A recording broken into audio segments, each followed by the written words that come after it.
आप सभी को प्रणाम। जय गुरुदेव। आज शिव महापुराण में सुनेंगे द्विजेश्वर अवतार। कथा आरंभ करने से पहले आइए हम सभी मिलकर गायत्री मंत्र करेंगे।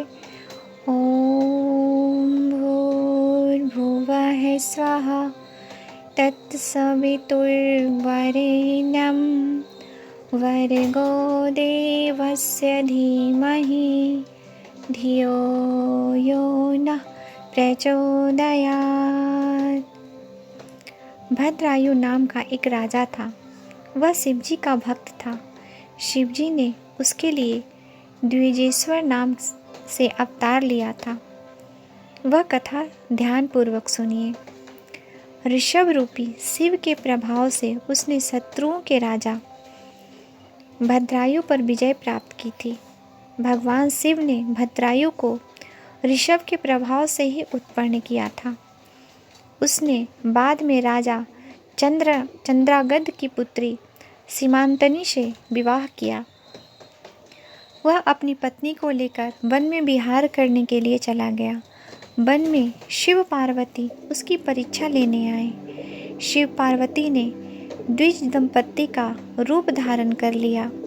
उन्होंने अपनी माया से एक सिंह को उत्पन्न किया और राजा भद्रायु के पास जाकर बोले, इससे हमारी रक्षा कीजिए। जैसे ही राजा भद्रायु ने धनुष उठाया तो मायामय सिंह ने झपट कर ब्राह्मण की पत्नी को पकड़ लिया। वह राजा के बाणों को झेलता हुआ भी ब्राह्मण की पत्नी को लेकर भाग गया। ब्राह्मण की पत्नी रोती चिल्लाती हुई बोली, हे स्वामी, हे प्राणनाथ, मुझे बचाइए। स्त्री का अपहरण हो जाने पर ब्राह्मण जोर जोर से रोने चिल्लाने लगा। ब्राह्मण राजा से कहने लगा, तुम्हारे पराक्रम का क्या लाभ हुआ? तुम जंगली पशुओं से मेरी पत्नी की रक्षा न कर सके। जो क्षत्रिय राजा अपनी जनता की रक्षा का सामर्थ्य नहीं रखता, उसके जीवित रहने का क्या लाभ है? ब्राह्मण की बात सुनकर राजा शोकाकुल होकर अपने दुर्भाग्य की निंदा करने लगा। वह विचार करने लगा, आज प्रारब्धवश मेरी शक्ति नष्ट हो गई। मुझे अब अपने प्राणों का त्याग कर देना चाहिए। ऐसा सोचकर राजा ब्राह्मण के चरणों में सिर रखकर उन्हें धैर्य देने लगा। हे ब्राह्मण देवता, मैं अपना साम्राज्य आपको सौंपता हूँ। इसके अतिरिक्त आपकी कोई और इच्छा हो तो उसे बताइए। यह सुनकर ब्राह्मण ने राजा से कहा, हे राजन, अब मेरी पत्नी नहीं रही, अतः तुम अपनी रानी को मुझे सौंप दो। यह सुनकर राजा बोला, मैं अपना सर्वस्व दे सकता हूँ, परंतु स्त्री नहीं। पराई स्त्री का सेवन तो घोर अपराध माना जाता है। यह पाप तो किसी प्रायश्चित से भी दूर नहीं हो सकता। राजा की बात सुनकर ब्राह्मण रूपी भगवान शंकर बोले, मैं तुम्हारी भक्ति से प्रसन्न हूँ। मैं तुम्हारी परीक्षा ले रहा था, जिसमें तुम उत्तीर्ण हुए। तुम वरदान मांग सकते हो। वह स्त्री मेरी पत्नी पार्वती ही है, जिसे मेरे द्वारा उत्पन्न किया गया सिंह लेकर भाग गया था। इसी कारण तुम उसका वध नहीं कर सके। तुम्हारे धैर्य की परीक्षा लेने हेतु ही मैंने तुम्हारी पत्नी का मांग किया था। राजा ने शिवजी के चरणों में गिरकर शिव भक्ति का वरदान मांगा। इसके साथ राजा ने अपने माता पिता वज्रबाहु के लिए भी शिव भक्ति का वरदान मांगा। वज्रबाहु की पत्नी ने भी अपने पिता के लिए शिव भक्ति का वरदान मांगा। आज शिव महापुराण में सुनेंगे यतिनाथ हंस रूप अवतार। आइए कथा आरंभ करते हैं। अवुर्ध पर्वत के पास आहुक नाम का एक भील रहता था।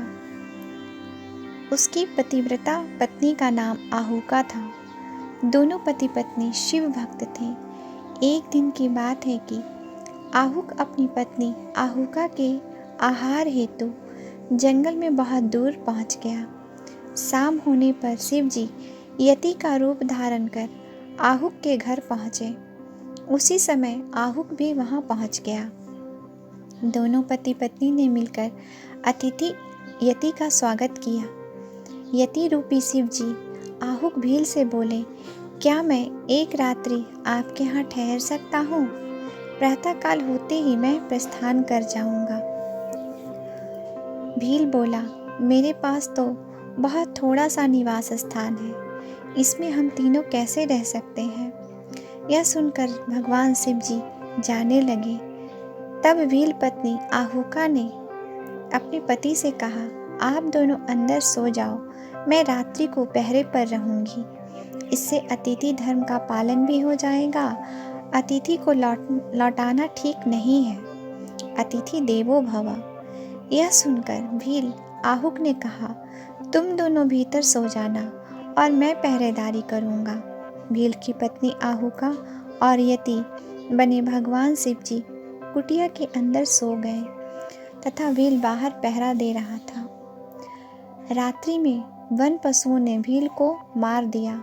प्रातःकाल होने पर जब यति और भील की पत्नी आहुका ने भील को मृत पाया तो दोनों बहुत दुखी हुए। यति को दुखी देखकर भील की पत्नी आहुका ने उनसे कहा, आप दुखी ना हो, क्योंकि मेरे पति ने धर्म पर आरूढ़ रहकर अपने प्राणों की आहुति दी है। मैं अब पतिव्रत धर्म के अनुसार सती हो जाऊंगी। आप निश्चिंत होकर अपने गंतव्य स्थान को जा सकते हैं।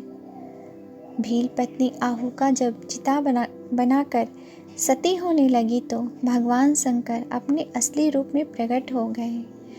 उन्होंने उन्हें वरदान दिया कि अगले जन्म में तुम दोनों राजा रानी बनोगे और मेरे सन्यासी रूप वाला शरीर हंस बनकर तुम्हारी सहायता करेगा। शिव जी के आशीर्वाद से भील राजा होकर निषाद देश में उत्पन्न हुआ। उसका नाम नल पड़ा। उसकी पत्नी आहुका विदर्भ राजा की पुत्री दमयंती के नाम से उत्पन्न हुई। भगवान भोलेनाथ ने हंस का रूप धारण कर नल दमयंती का विवाह कराया। शिव जी का हंस रूप और यति रूप अवतार परम कल्याणकारी है। इसको सुनकर मनुष्य को परम गति प्राप्त होती है। आज के लिए यहीं तक। आप सभी को प्रणाम। जय गुरुदेव।